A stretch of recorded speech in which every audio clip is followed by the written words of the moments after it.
Mateus.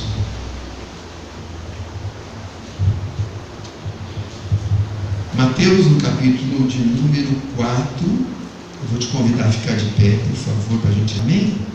Nós vamos ler aqui a partir do verso 18, bem no início do ministério de Jesus, quando Jesus inicia o seu ministério. Então diz assim: caminhando Jesus junto ao mar da Galileia, ele viu dois irmãos, Simão, chamado Pedro, e André, que lançavam as redes ao mar, porque eles eram pescadores.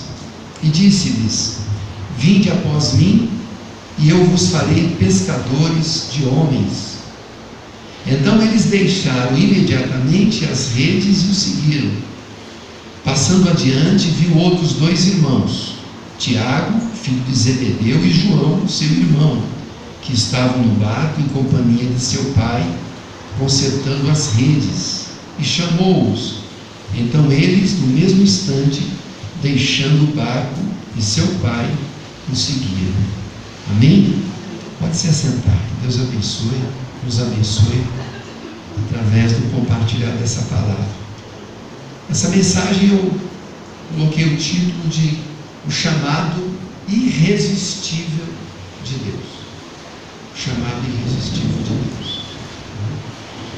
Esse texto que nós lemos é um exemplo vivo disso, né? Claro disso.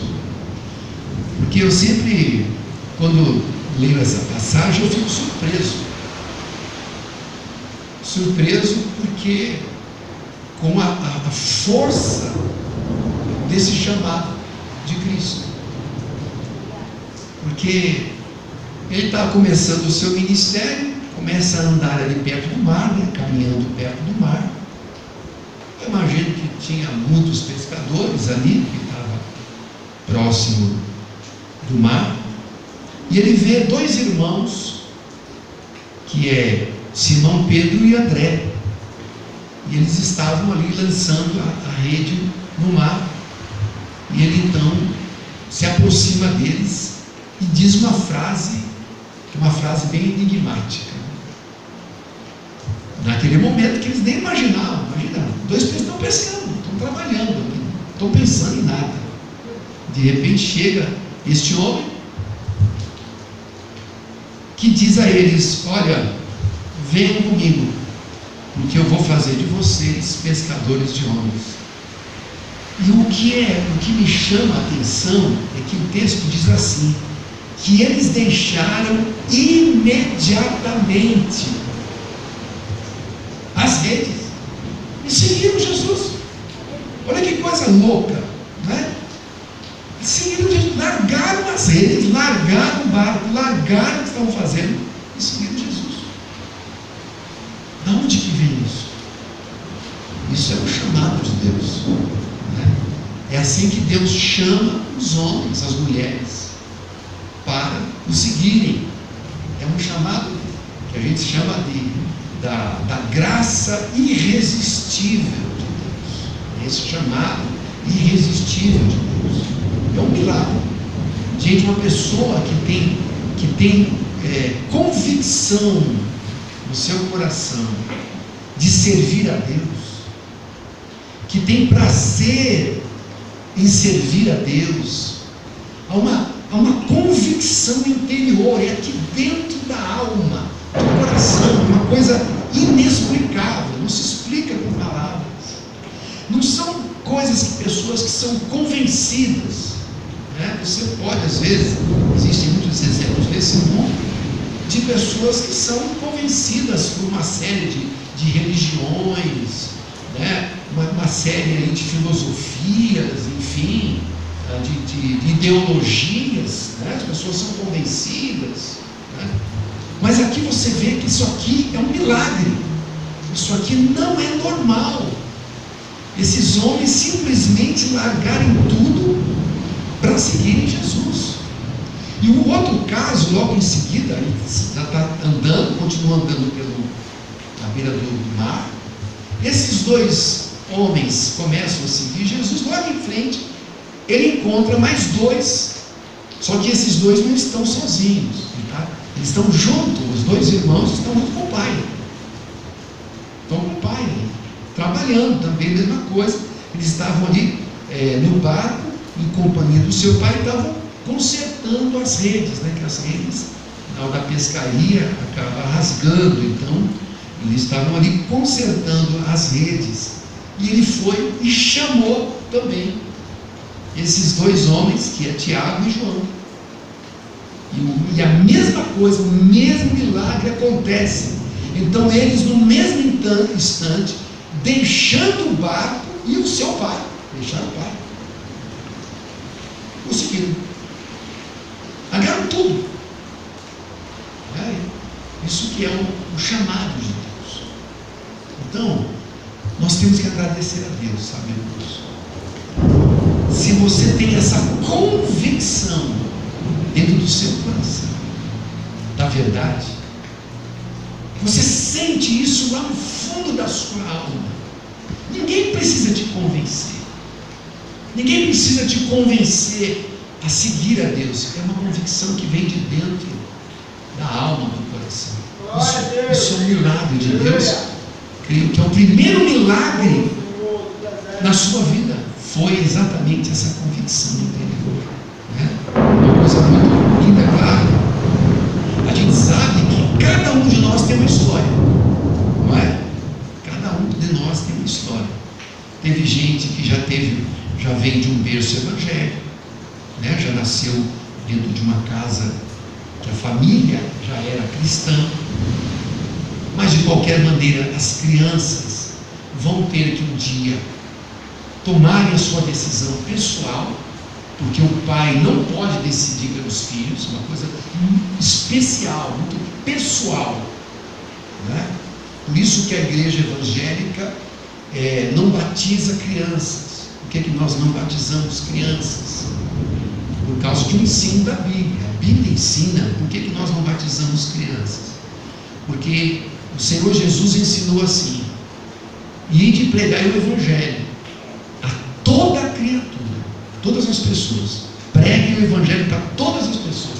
Aquele que crer e for batizado será salvo. Ou seja, qual é a forma? A pessoa, alguém prega, alguém ouve, e por ouvir, crê, acredita. Então essa pessoa pode ser batizada. Como é que vamos batizar uma criança que não tem nem noção da existência dela? Um bebê. Por isso que nós não batizamos crianças, porque tem que esperar o momento certo em que a criança vai ter essa convicção, né? Você sabe que as igrejas evangélicas mudam um pouco, por exemplo, da idade. Algumas estipulam no mínimo 10 anos, 12 anos, né? Mas eu já ouvi casos de crianças convertidas com 5 anos de idade.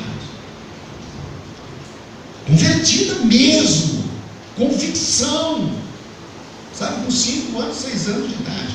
Como é que você vai impedir uma criança desse jeito de ser batizada? Não, havia a convicção, né? Então, a obra de Deus é assim: mesmo que nasceu numa casa cristã, ele tem que passar por esse momento em que ele vai ter que decidir, quando ele quer entender o evangelho. Então, o fato de você entender o evangelho, o fato de você saber quem é Jesus, você saber que Jesus é o Filho de Deus, de saber que Jesus veio ao mundo para morrer, ele veio para morrer. Porque as pessoas têm uma ideia do Jesus histórico. O que é o Jesus histórico? É aquela ideia que as pessoas têm que Jesus foi um bom homem, foi um grande líder religioso, que pregou a bondade, pregou o amor, fez coisas boas, mas as pessoas, os homens ruins, não gostaram dele e mataram ele.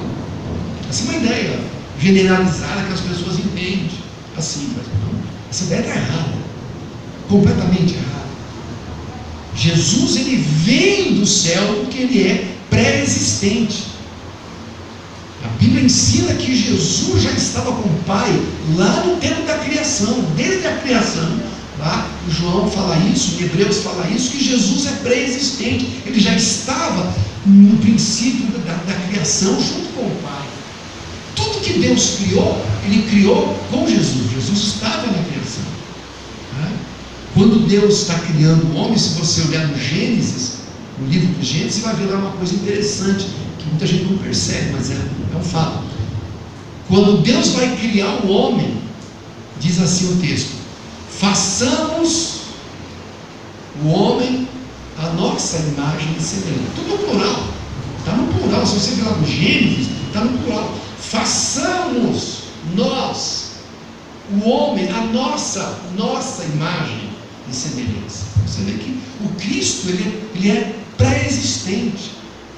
Então, nós cremos nesse Cristo pré-existente. Nós cremos que Jesus veio com o objetivo de ser o Cordeiro de Deus, que tira o pecado do mundo. Ele veio com esse objetivo de derramar o seu sangue. Ao longo nos últimos tempos do seu ministério, o que ele falava? Olha, se preparem, porque o Filho do Homem, que era um título que ele adotou, da sua humanidade, para mostrar que ele não era só o Filho de Deus, mas ele também era homem. Ele dizia: o Filho do Homem será entregue na mão dos pecadores, ele será morto.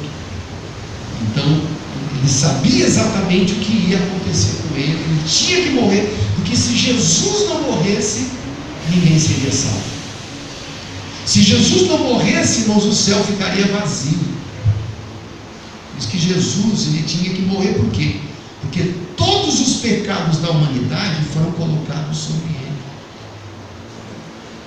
Isso é uma coisa muito importante, porque isso tem a ver. Por que ele é chamado de um Cordeiro de Deus? Porque lá no tempo de Israel, quando uma pessoa pecava, ou a mesma nação pecava, o que o sacerdote fazia? Ele colocava a mão sobre aquele sacrifício, aquele bezerro que ia ser sacrificado.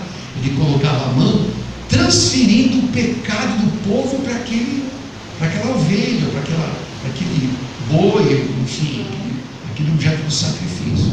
Ele colocava as mãos sobre aquele animal para transferir o pecado do povo sobre aquele animal. Aí o animal era sacrificado no lugar do povo.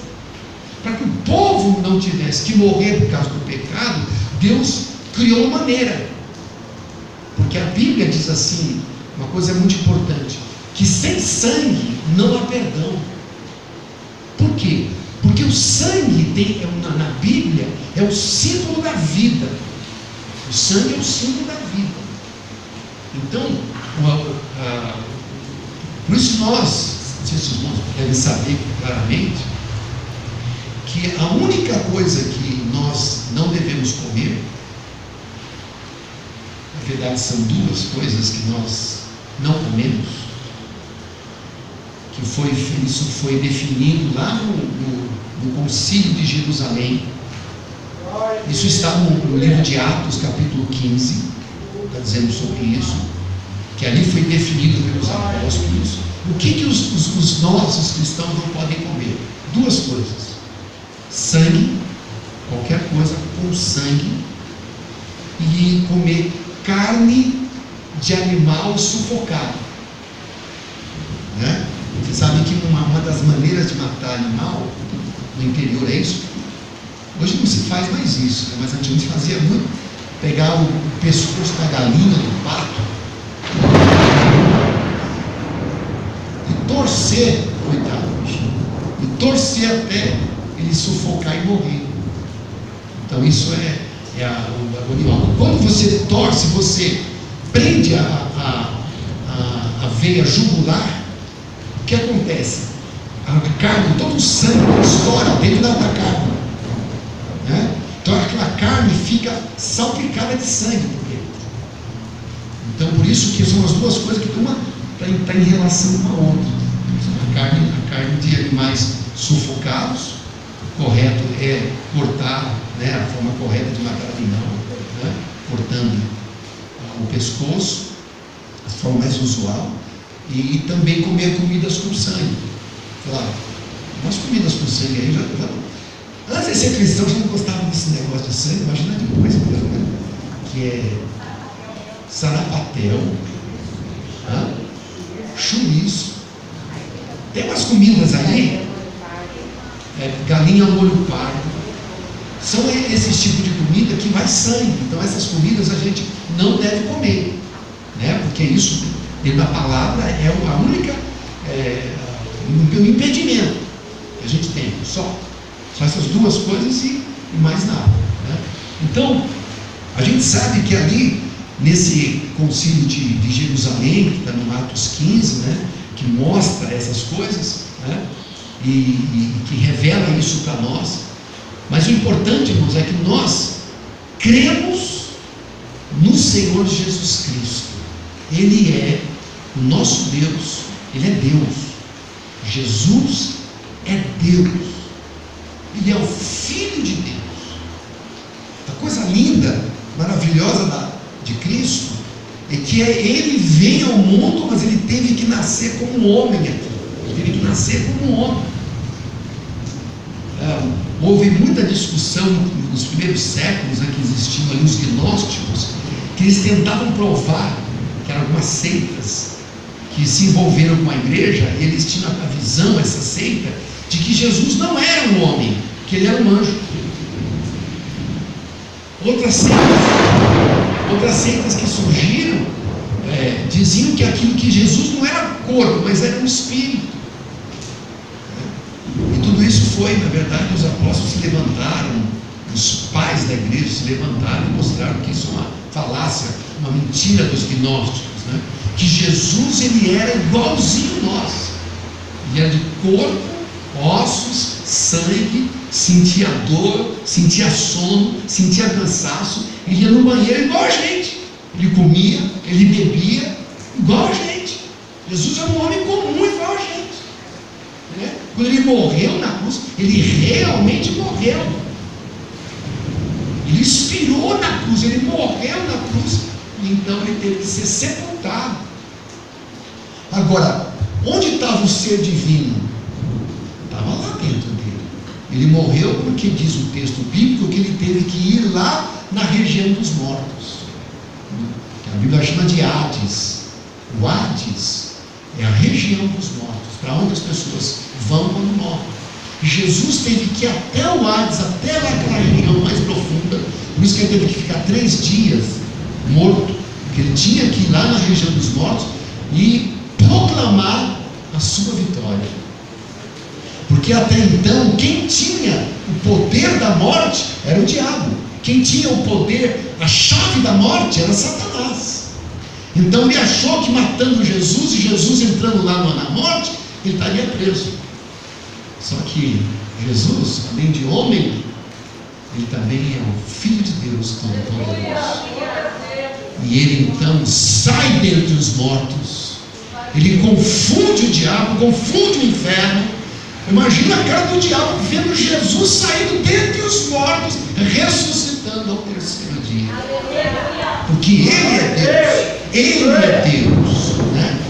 E Ele ainda fica ressuscitado, ainda permanece cerca de 40 dias, ainda vivo, ressuscitado, né? Vocês conhecem a história de como aquele discípulo, né, que é Tomé, a história tão conhecida de Tomé, que Tomé não acreditou quando as mulheres vieram contar. Coitada das mulheres daquela época, hein? As bichinhas viram a ressurreição, né? Foram as primeiras. Deus deu graça para as mulheres, as primeiras pessoas, as primeiras testemunhas da ressurreição. Já está as primeiras testemunhas da ressurreição foram as mulheres. As mulheres foram privilegiadas, viram ali o Senhor ressuscitado. Elas viram os anjos que vieram falar com elas, cheio de homem lá dentro, lá no cenáculo, né? Os apóstolos, os discípulos, tudo lá. Mas quem foi ver? Por quê? Quem que estava lá no sepulcro? Quem que foi ajudar o sepulcro? Quem que foi ajudar a colocar Jesus? Foram as mulheres. Foram as mulheres que foram. Então elas tiveram o privilégio de ver. Só o que acontece? As bichinhas foram contar. os homens, o que tinha acontecido. Eles já ficaram assim, epa, não acreditar no testemunho da mulher? Puxa, não. E Tomé foi mais radical. Sempre tem um homem mais radical. Sempre tem um homem mais radical. Então ele não acreditou. Ah, não, isso não é verdade. Não. Vocês tiveram um sonho. Vocês beberam alguma coisa? Olha, conta a verdade aí. Acho que vocês beberam alguma coisa. Não é possível. Né? Não acreditou, não. Né? Ele disse assim, olha, ele foi tão petulante que ele disse assim, ó, quer saber? Eu só vou acreditar se eu ver com meus olhos. Eu quero ver com os meus olhos. Não, não é só isso não. Não é só ver não. Eu quero colocar minha mão. Quero ver se tem um buraco dos pregos lá. Quero ver se tem um buraco que fizeram aqui do lado de Jesus. Quero colocar meu dedo lá. Olha que cara. Durão, hein? Só consegue crer se vê. Tem que ver. E é tão maravilhosa a história de Jesus, porque quando Jesus aparece para eles, para os homens, lá no cenáculo, eles estavam trancados, vocês sabem a história, estavam trancados dentro do cenáculo. Por que estavam trancados? Porque estavam com medo. Quem que se expôs? As mulheres se expuseram. Eles estavam com medo. Com razão, porque agora Jesus morreu, eles não sabiam o que ia acontecer com eles. Jesus morreu. Estavam amedrontados. De repente, Jesus aparece dentro do cenáculo no meio deles, com as portas fechadas, não trancadas. E quando eles veem Jesus, ficam assim todo mundo maravilhado. Quem que Jesus olha? Tomé. Não foi para Pedro, nem João, nem Tiago. Você. Você. Vem cá. Tomé. Imagina o Tomé. Vem cá, Tomé. Coloca a tua mão aqui, Tomé. Ó. Coloca o teu dedo aqui. Ele não teve nem coragem de colocar. Ele caiu de joelhos e falou: meu Deus e Deus meu. Meu Deus. Meu Deus. Meu Deus. Então Jesus diz essas palavras maravilhosas: Tomé, porque você viu, você creu.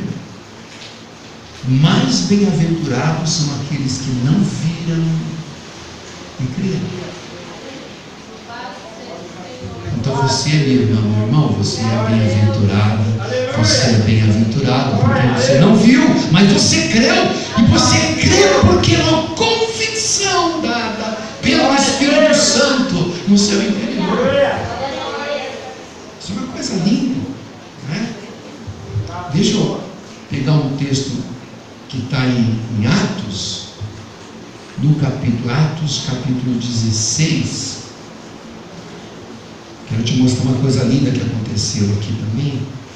Eu gosto muito dessa passagem, achei tão maravilhosa. Atos 16, que é quando Paulo está em Filipos, na cidade dos Filipenses, ele está lá. Então, Atos 16, 11 diz assim: tendo, pois, navegado de Troade, seguimos em direitura a Samotrácia. No dia seguinte, fomos para Neápolis. E dali fomos para Filipos, uma cidade da Macedônia, a primeira do distrito e colônia. Nesta cidade permanecemos alguns dias. Essa é uma viagem missionária de Paulo. No sábado, que era um dia que as pessoas estavam mais em casa, no sábado saímos da cidade para junto de um rio, onde nos pareceu haver um lugar de oração. E assentando-nos, falamos às mulheres, novamente as mulheres aqui, falamos às mulheres que para ali tinham concorrido. Certa mulher, chamada Lídia, da cidade de Tiatira, vendedora de púrpura, temente a Deus, nos escutava. O Senhor lhe abriu o quê? O coração para atender, obedecer, reagir, a as coisas que Paulo dizia. E depois de ser batizada, ela e toda a sua casa nos rogou, dizendo: se julgais que eu sou fiel ao Senhor, entrai em minha casa e aí ficai. E nos constrangeu a isso, né? Aqui mostra a conversão desta mulher chamada Lídia. Você vê que era uma mulher que tinha o temor de Deus, ela acreditava em Deus. Quando a Bíblia fala que uma pessoa tem temor de Deus, o que isso significa? Quando você vê essa expressão, fulano temia Deus, ou tinha o temor de Deus no coração, isso significa que é uma pessoa que acredita em Deus. Nem sempre essa pessoa conhece a Deus, ela acredita que existe um Deus, e essa fé faz com que essa pessoa se desvie do mal. Uma pessoa honesta, uma pessoa digna. Como existe muita gente nesse mundo, né? Não é só porque a pessoa não está na igreja que todo mundo é ruim ou ímpio, não. Existe muita gente, vamos dizer assim, boa nesse mundo. Existe muita gente nesse mundo que não conhece a Deus, mas acredita em Deus, e por ter essa fé, ela se desvia das coisas erradas, procura ter uma vida honesta, procura ter uma vida digna, né? Que é o caso dessa Lídia. O texto mostra que ela é uma pessoa que temia a Deus, mas ela não conhecia Deus, mas ela tinha um temor. Isso significa que ela era uma mulher que tinha uma vida correta. E ali naquele momento você vê, tinha um lugar de oração. Quem estava orando lá? As mulheres. Hoje vai ser culto de mulher aqui hoje. Eu sou meio que não estou assim meio. Hoje vai ser culto de mulher hoje, mas é o texto, tá vendo? Eu estou seguindo o texto aqui, mas quem estava lá? As mulheres estavam lá. Fazendo o quê? Orando, buscando a Deus. Né? Temos que ter mulheres de oração, homens de oração. As mulheres, tá vendo? São mais crentes, tá vendo? Misericórdia.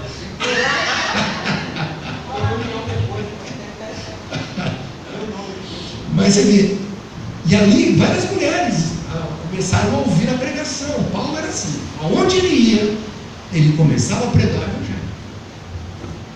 Essa é a forma dele. Chegou, pessoal, por favor, atenção, preciso falar uma coisa muito importante para todo mundo quer. Vai ouvir. E ele pregou o evangelho. E olha só o milagre acontecendo numa delas. Não em todas, numa delas. Lídia. Diz o texto bíblico que nós lemos aqui, que esta mulher, do nome Lídia, temente a Deus, ela nos escutava, dava ouvido, estava atenta. Aquilo chamou a atenção dela. Parece que há muito tempo que ela queria ouvir algo assim. E diz o texto que o Senhor, aí é o nosso Deus maravilhoso, teve um dia que Deus abriu seu coração. Teve um dia assim na sua vida, Deus abriu o coração para ela atender àquela palavra que Paulo dizia. Isso é maravilhoso. A gente tem, irmãos, muitos motivos para agradecer esse Deus. Eu estava compartilhando hoje com a Giovana, a outra Giovana, sobre a graça, né?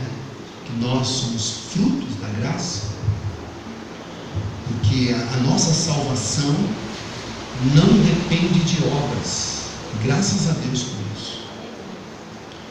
Não é aquilo que você faz ou deixa de fazer que te garante a salvação. A salvação é unicamente pela fé em Cristo. Então, quando uma pessoa crê em Jesus, não é acreditar que Jesus existiu. As pessoas confundem. Mas eu creio em Cristo. Não, você crê que Ele existiu. Porque a fé verdadeira, a fé genuína, quando uma pessoa crê em Jesus, não tem jeito, o coração muda. É um milagre que acontece dentro do homem. Não é algo que o homem faz, não é algo que eu faço. Algo aconteceu dentro de mim, um milagre aconteceu. Tanto é que essa mulher, Logo em seguida já pediu batismo, já foi batizada, já chamou a família toda, todo mundo aceitou o testemunho dela, se converteram, todo mundo. E ela disse, ainda foi mais longe. Olha, peço para vocês, fica na minha casa, fica comigo, fica lá, até que vocês precisarem. Ela mudou o coração daquela mulher. A conversão é isso, gente. A conversão é um milagre de Deus. Uma das conversões mais tremendas que a Bíblia revela, não vou colocar no tempo, não vou pegar o texto, só vou citar, vocês conhecem bem, que é aquele momento em que aquele homem, Zaqueu, né? Vocês conhecem a história de Zaqueu? Zaqueu, ele era um publicano. Os publicanos eram odiados pela população. Por quê? Porque eles enriqueciam ilicitamente. Os publicanos eram coletores de impostos para Roma. Eles eram autoridade nisso. Então todo mundo tinha que pagar os impostos para eles.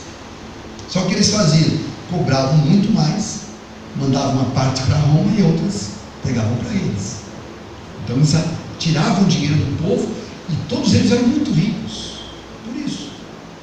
Então, o povo sabia das coisas erradas, da corrupção, né? Hoje em dia, a gente está vendo coisas piores aí, desses políticos brasileiros, enfim, todo lugar tem isso, corrupção. Como no tempo de Jesus tinha, era praticada basicamente ali por esses homens. E Zaqueu era um deles. A Bíblia não fala muito sobre a vida antes de Zaqueu, mas ele tinha ouvido falar de Jesus e estava muito curioso a respeito de Jesus, de conhecer Jesus. Então, em certo momento, alguém fala para ele, olha, Jesus está descendo a rua, está uma multidão junto com ele. E diz o texto que ele era de baixa estatura, né? Talvez um baixinho, né? Não é um anão, mas é baixinho, né? E ele então ele viu a multidão, muita gente ao lado de Jesus, ele lá do lado onde ele estava, ele não conseguia ver, ele ia ficar pulando, tentando ver Jesus pulando. Aí me lembrei de uma história que eu vi, que tinha um anãozinho, né? Um anãozinho, e ele foi num bar, que ele queria tomar uma coca, muito cedo, tomar uma Coca-Cola no bar, só que o balcão era muito alto, né? E ele não conseguia pedir. Aí ele falava, me dá uma coca. Esperava, ninguém ia. Me dá uma coca. Ninguém. Me dá uma coca. Nada. Não estou me enxergando. Aí ele viu que o balcão terminava lá. Aí ele foi lá por trás assim, olhar quem estava atrás do balcão e olhou, assim, do balcão olhou, tinha um outro anãozinho. Dentro do lado do balcão. E o anãozinho dizia assim, não tem! Não tem!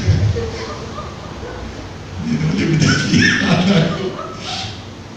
Mas enfim, o Zaqueu não era tão baixinho, não era um anão, mas ele não ia conseguir ver Jesus. Ele queria ver Jesus.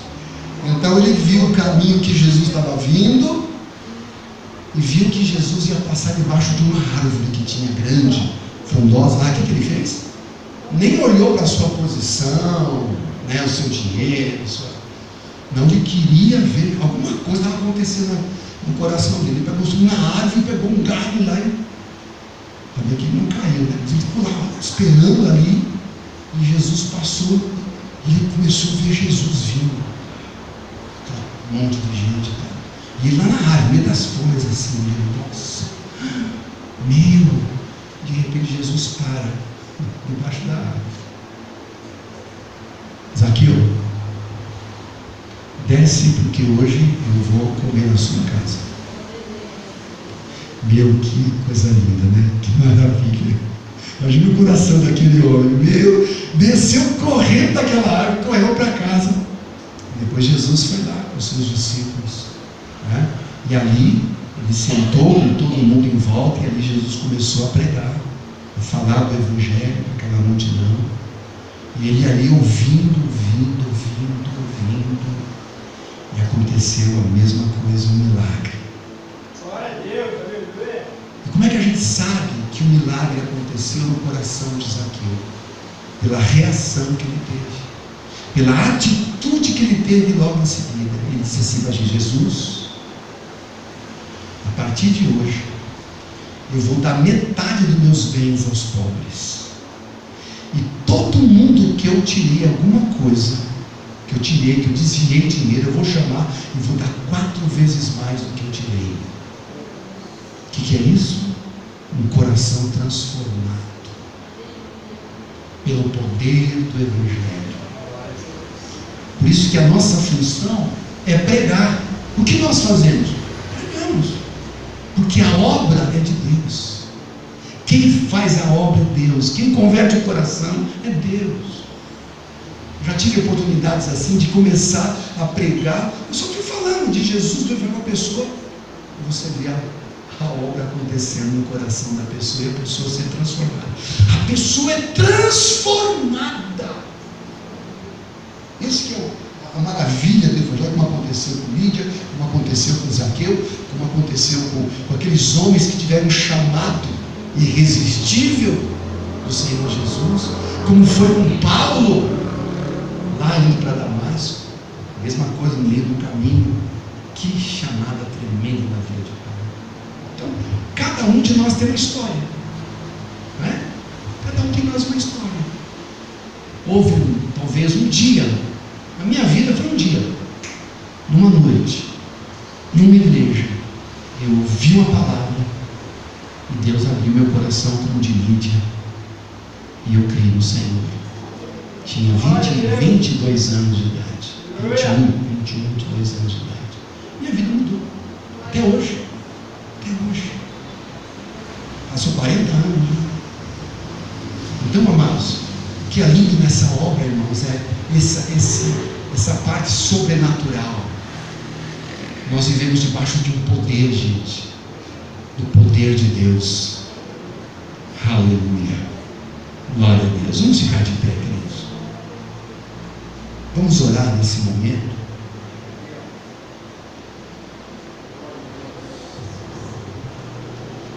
Nós temos tantos motivos para ser grato a Deus.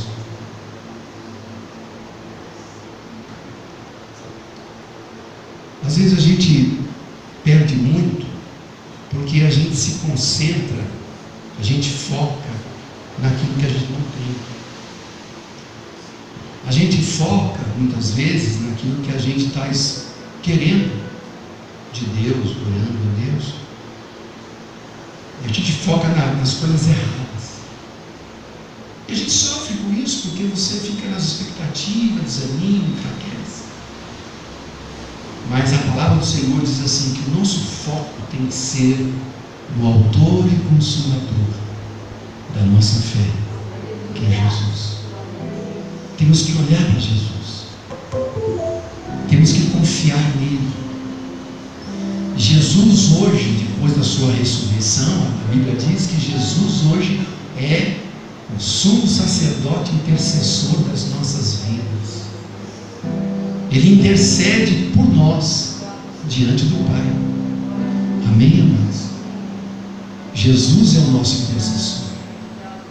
Nós vamos orar nesse momento.